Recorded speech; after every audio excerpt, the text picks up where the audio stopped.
उस महंगाई का रोने का एकमात्र विकल्प स्वाधीन भारत के पास है, वो है आजाद हिंद बैंक करेंसी, जिसको देने वाला शहीदों के गुरुदेव नेताजी सुभाष चंद्र बोस ने वो फार्मूला हम लोगों को दिया, और जिस फार्मूले के तहत दिल्ली जाने से कोई माईकाला रोक नहीं सकता। अब ये कदम जवाहर बाग से उठते ही दिल्ली के लाल किला पे आजाद हिंद सरकार का झंडा फहराएगी। अब वो दिन दूर नहीं, रूल ऑफ लॉ से ये डीएम साहब को देना पड़ेगा, जैसा कि हमारा तेल के लेन देन के लिए भी एफआईआर दर्ज हो चुका है, और बाबा जय गुरुदेव बेरी वाले बाबा की बाडी का भी किडनैपिंग का एफआईआर दर्ज हो चुका है। अब जज साहब के कलम कांप रहे हैं कि मैं क्या लिखूं क्या ना लिखूं। अब वो विधि में आ जाए, इसी में उनकी भलाई है। मैं इससे ज्यादा कुछ नहीं कहना चाहूंगा। अब प्रणेता जी से गुजारिश करूंगा, आप आइए और दो शब्द सुनाइए।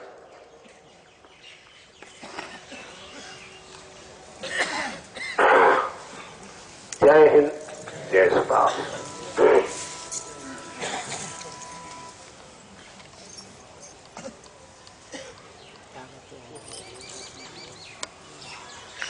स्वार्थ और परमार्थ,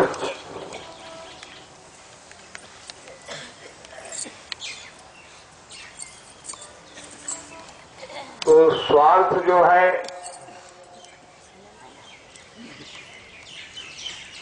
वह सर्वनाश है, परमार्थ जो है वो नेशनल मूवमेंट। नेशनल मूवमेंट क्या है? परमार्थ। हमारी भारतीय संस्कृति का ये शब्द है, और आज का नवीन शब्द है राष्ट्रीय आंदोलन। अंग्रेजी में है नेशनल मूवमेंट। तो परमार्थ है क्या और स्वार्थ क्या है? इस स्वार्थ और परमार्थ पर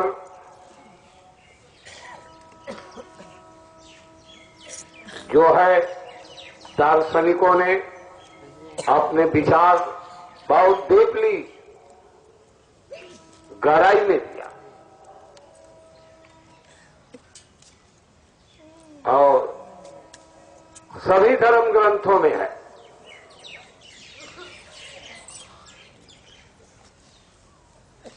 और उसी परमार्थ का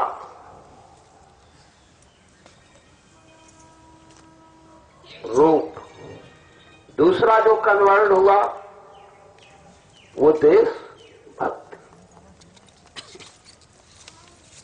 भारत भक्ति। हमारे लिए तो साफ है। भगवान कृष्ण ने कहा कि भारत का भक्त बनो।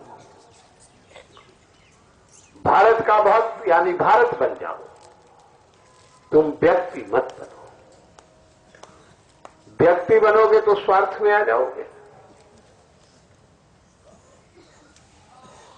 और गोस्वामी जी ने भी अपने जमाने में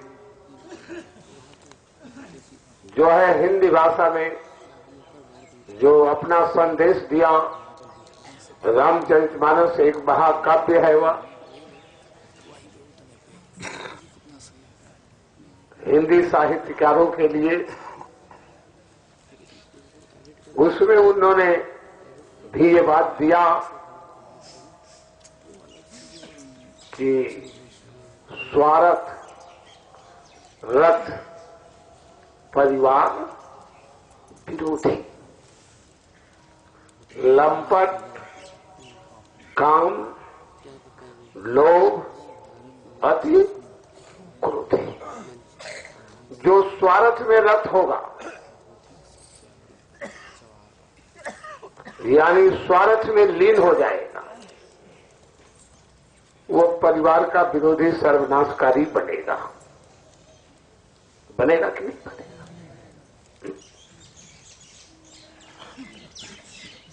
तो स्वार्थ से जब परिवार नहीं चल सकता जब हम आप स्वार्थी बन जाएं, एक परिवार को भी चलाने के लिए परवार्थ की जरूरत है, तो अगर हम आप स्वार्थ में लीन हो जाएंगे तो ये देश कैसे चलेगा। स्वार्थ में लीन हो जाएंगे तो ये जवाहर बाग में सत्याग्रह कैसे चलेगा, चल पाएगा। इसलिए जवाहर बाग में बलिदान होगा और स्वार्थ का बलिदान होगा। तैयार हैं? हैं? जब तक आप स्वार्थ का बलिदान नहीं करेंगे तब तक परमार्थ बनने वाला नहीं है, देशभक्ति होने वाली नहीं है और अंतःस्थल में वो ज्ञान का प्रकाश का जो है उदय भी होने वाला नहीं है।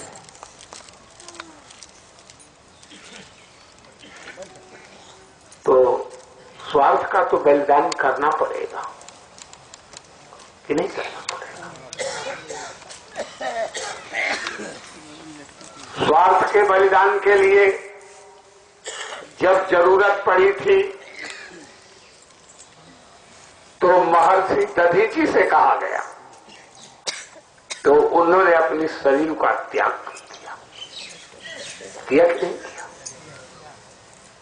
तो भाई स्वार्थ का तो बलिदान करना पड़ेगा। सत्याग्रह का मतलब स्वार्थ का बलिदान।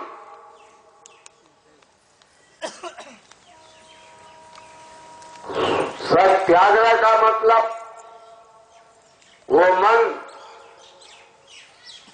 भगवान कृष्ण ने अर्जुन से कहा, अर्जुन इस मन को रोको।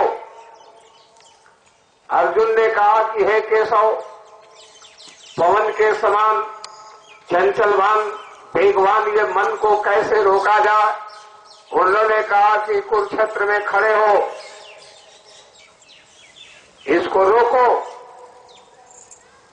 बिना इसको रोके कोई सिद्धि प्राप्त होने वाली नहीं है। न तुम भारत भक्त बन सकते हो,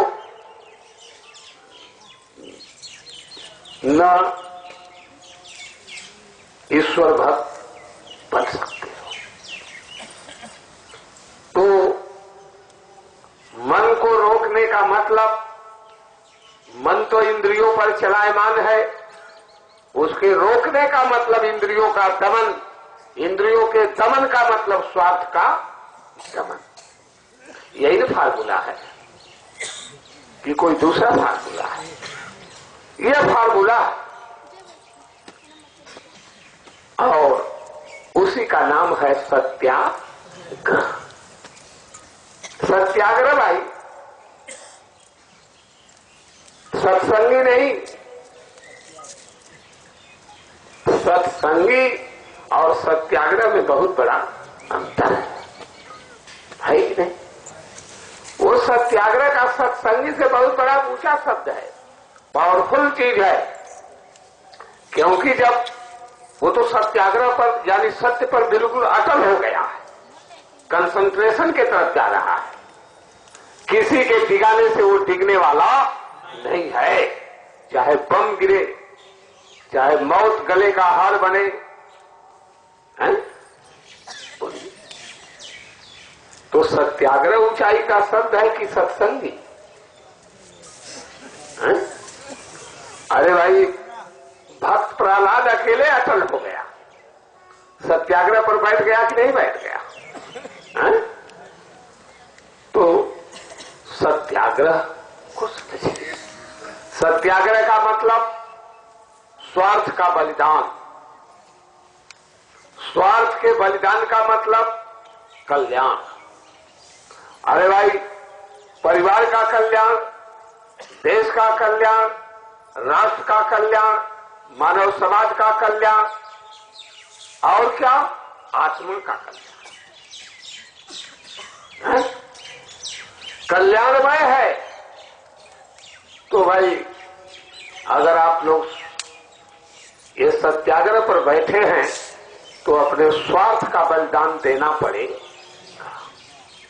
इसके बिना ये सत्याग्रह सफल होने वाला। और ये सत्याग्रह का मतलब इतना ही नहीं है, दिल्ली के लाल किले पर झंडा फहराने का मतलब ये नहीं है कि ये झंडा जो है दिल्ली के प्राचीर पर फैला दे। शहीदों के गुरुदेव का कहने का मतलब ये नहीं है। शहीदों के गुरुदेव का कहने का मतलब ये है कि समूची भारत की जनता जो है वो आत्म प्रकाश के तरफ, ज्ञान के तरफ रमा हो जा। आजादी क्या है, भारत क्या है, ये प्रकाश उसके अंदर जग जाए। जब तक ये जगेगा नहीं तो झंडा फहराने से कुछ होगा? बोलिए, झंडा फहराने से कुछ होगा? तो इसलिए सत्याग्रह है। और ये पूरा भारतीय संस्कृति का इतिहास बता रहा है कि स्वार्थ ने बहुत बड़ा बखेड़ा पैदा किया। महारानी कैकेयी, कौशल्या, सुमित्रा, 3 रानियां थीं और तीनों रानियों में जो है वो रानियां अवध उस राज के लिए, भारत के कल्याण के लिए थी ना। बोलिए, ये भारतीय संस्कृति है। इसमें पति पत्नी का संबंध जो है वो कल्याण है कि नहीं? निर्माण है, नेशनल मूवमेंट है। उसमें नेशनल मूवमेंट छिपा हुआ है और अर्थ धर्म का मोक्ष उसमें छिपा हुआ है। अगर उससे वो चीजें नहीं निकल पा रही हैं तो स्वार्थ हो गया। हो गया कि नहीं? तो 3 रानियां और कैकेयी में स्वार्थ आ गया कि हमारा ही बेटा गद्दी पर बैठेगा। क्या उसका परिणाम निकला? वह स्वार्थ के लिए अयोध्या का बलिदान दे सकती थी, लेकिन अयोध्या के लिए अपने स्वार्थ का बलिदान नहीं दे सकती थी। परिणाम भयावह हुआ कि नहीं हुआ? परिणाम भयावह हुआ।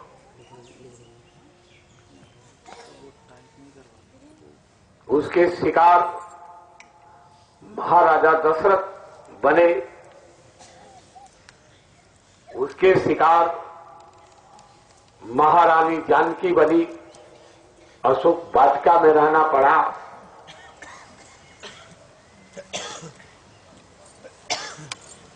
और